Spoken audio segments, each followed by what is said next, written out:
চাঁদপুর জেলা পরিষদের আওতাধীন সদর উপজেলার আশিকাঠি মৌজায় আমরা বর্তমানে দাঁড়িয়ে আছি। এখানে জেলা পরিষদের একটি অনুমোদিত মার্কেট নির্মাণের প্রক্রিয়া শুরু হয়েছিল।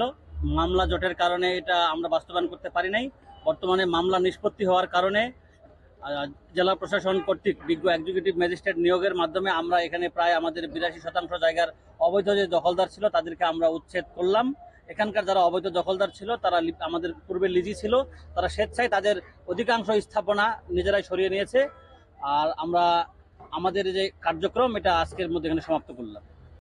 যারা আমাদের এখানকার লিজি তারা অগ্রাধিকার ভিত্তিকভাবে তারা এখানে ব্যবসা পরিচালনা করতে পারবেন। আমাদের পক্ষ থেকে এ ধরনের কমিটমেন্ট রয়েছে, আমরা এটা ব্যবস্থা করবো ইনশাআল্লাহ। দীর্ঘদিনের ব্যবসা করলেও তারা লিজি 1 বছরের জন্য ছিল। তারা যেহেতু এখানে লিজি ছিল তাদেরকে নিয়ম মেনেই তাদেরকে দোকান বরাদ্দ নিতে হবে।